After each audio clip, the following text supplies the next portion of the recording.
अब हम next question solve कर लेते हैं। इस इक्वेशन के अकॉर्डिंग हमें gross profit ratio, operating profit ratio and the net profit ratio, ये चार रेशोस हमें फाइंड आउट करने हैं। क्वेश्चन के अंदर हमारे पास रेवेन्यू फ्रॉम ऑपरेशन गिवन है, that is 2 lakh. Cost of revenue from operation भी गिवन है, 1,20,000। हमारे पास एडमिनिस्ट्रेटिव एक्सपेंसेस गिवन है, सेलिंग एक्सपेंसेस गिवन है, लॉस बाय फायर गिवन है, और इनकम फ्रॉम इन्वेस्टमेंट, हमारी इन्वेस्टमेंट से कितनी इनकम है 5,000, ये भी गिवन है। इन 6 आइटम्स की हेल्प से हमें 4 रेशोस फाइंड आउट करने हैं। तो चलते हैं हम सबसे पहले फर्स्ट रेशो की ओर, that is gross profit ratio. अब ग्रोस प्रॉफिट रेशो का फॉर्मूला क्या होता है? Gross profit divided by revenue from operation multiply 100। अब इस क्वेश्चन के अंदर हमें ग्रोस प्रॉफिट अगर फाइंड आउट करना हो तो हमारे पास रेवेन्यू फ्रॉम ऑपरेशन का अमाउंट गिवन है, दैट इज 2 लाख, माइनस उसकी कॉस्ट भी गिवन है 1,20,000। तो इन दोनों को अगर आप डिफरेंस फाइंड आउट करेंगे तो मेरे पास जीपी आ जाएगा 80,000। तो जीपी आ गया 80,000 का, और रेवेन्यू फ्रॉम ऑपरेशन भी क्वेश्चन में गिवन है 2 लाख मल्टीप्लाई 100 कर दीजिए। आप परसेंटेज के फॉर्म में आंसर चेक कर लीजिएगा, दैट इज 40%। ये हो गया हमारा ग्रोस प्रॉफिट रेशो। सेल्स में से मैंने कॉस्ट को माइनस कर दिया, मेरे पास जीपी आ गया, GP divided by sale multiply 100, that is 40%, that is gross profit ratio. अब नेक्स्ट रेशो देखिए, that is operating ratio. Operating ratio का फॉर्मूला भी मैंने पहले लिख रखा है, cost of revenue from operation plus operating expenses divided by revenue from operation, बोले तो सेल, मल्टीप्लाई 100। अब इस क्वेश्चन के अंदर हमारे पास cost of revenue from operation तो ऑलरेडी गिवन है, ये कितना है? ये 1,20,000 रुपए। अब बात आती है कि क्वेश्चन में ऑपरेटिंग एक्सपेंसेस कहां है? ऑपरेटिंग एक्सपेंसेस मेरे पास 2 गिवन है, कौन कौन से? Administrative expenses, selling expenses. 20,000 plus 15,000 कितना हो गया? 35,000। तो ऑपरेटिंग एक्सपेंसेस मेरे पास हो गए 35,000। तो इन दोनों को अगर आप टोटल कर देंगे तो मेरे पास ये दोनों आइटम ही है, ये मेरे पास गिवन थी। ऑपरेटिंग एक्सपेंसेस क्या है? ये 20,000 plus 15,000, that is operating expenses. तो आप ये फाइंड आउट करना, हमारे पास आ जाएगा 1,55,000 रुपए। और नीचे हमें क्या लिखना है? रेवेन्यू फ्रॉम ऑपरेशन, ऑलरेडी हमें क्वेश्चन में गिवन है, that is 2 lakh multiply 100। Percentage की फॉर्म में आप आंसर चेक करके देख लेना, आपके पास आ जाएगा 77.5%। ये हो गया ऑपरेटिंग रेशो। ऑपरेटिंग रेशो का फॉर्मूला एक बार फिर से देख लीजिए, cost plus operating expenses divided by revenue from operation multiply 100। Solve करके देख लेना अब इसको, 77.5%।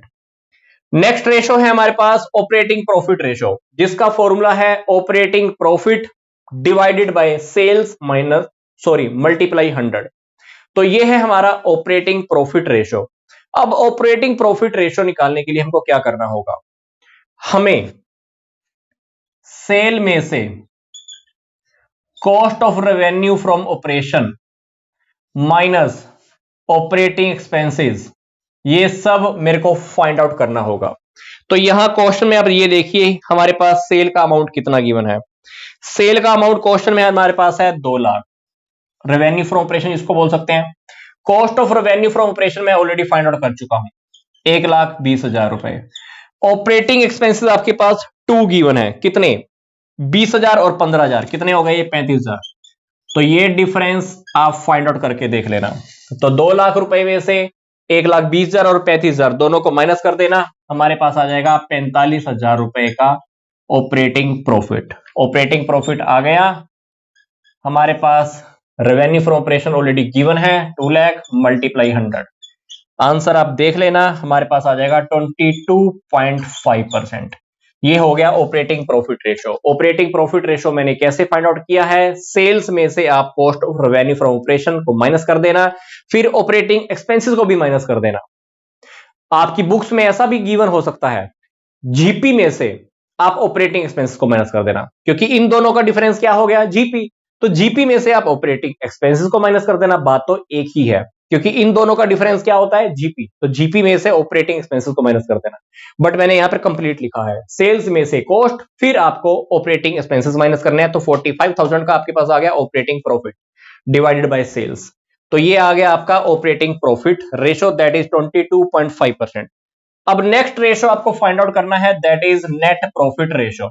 अब नेट प्रॉफिट रेशो कैसे फाइंड आउट करोगे?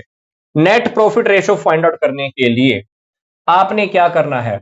सेल्स में से cost of revenue from operation तो आपने माइनस करनी है, ऑपरेटिंग एक्सपेंसेस भी माइनस करने हैं, अब लॉस बाय फायर भी आपको माइनस करना होगा, प्लस जो इन्वेस्टमेंट से इनकम हुई है वो आपको प्लस करनी होगी। तो 2 लाख रुपए में से कॉस्ट को माइनस करना, ऑपरेटिंग एक्सपेंसेस माइनस करना, लॉस को माइनस करना, जो आपका क्वेश्चन में लॉस बाय फायर दिया हुआ है, और जो आपकी इनकम है उसको आप प्लस कर देना। तो ये सारा जब आप कर देंगे तो हमारे पास आप देखना लॉस बाय फायर कितना था 5, ये 10,000 का, और आपके पास इनकम कितनी थी 5,000 की। इस पूरी इक्वेशन को आप सोल्व करना तो आपके पास आ जाएगा नेट प्रॉफिट।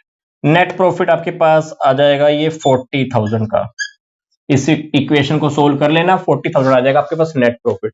अब नेट प्रॉफिट आपके पास आ गया 40,000, सेल आपको पता थी 2 लाख मल्टीप्लाई 100। आंसर आप चेक कर लीजिएगा, ये आ जाएगा आपके पास 20% का profit, that is net profit ratio. तो छोटे छोटे से डिफरेंसेस हैं। ग्रोस प्रॉफिट के अंदर मैंने क्या किया, रेवेन्यू और कॉस्ट का डिफरेंस कर दिया, तो वहां पे आ गया gross profit ratio. Operating ratio में मैंने क्या किया, ग्रोस प्रॉफिट में से मेरे को ऑपरेटिंग एक्सपेंसेस और माइनस करने हैं, तो वो बन जाता है ऑपरेटिंग प्रॉफिट रेशो। अब बात आती है कि नेट प्रॉफिट में मैं क्या करूं। नेट प्रॉफिट के अंदर आप सब कुछ माइनस प्लस कर दीजिए, सेल्स में से आप कॉस्ट माइनस कर दीजिए, ऑपरेटिंग एक्सपेंसेस माइनस कर दीजिए, ऑपरेटिंग इनकम ऐड कर दीजिए, तो हमारे पास वो आ जाता है नेट प्रॉफिट। तो नेट प्रॉफिट आप फाइंड आउट कर लेते हैं, तो सेल से डिवाइड कर दीजिए, आपके पास मल्टीप्लाई 100 करते ही नेट प्रॉफिट रेशो भी आ जाता है। सिंपल से ये 4 रेशो थे, gross profit ratio, operating profit ratio and last one is the net profit ratio.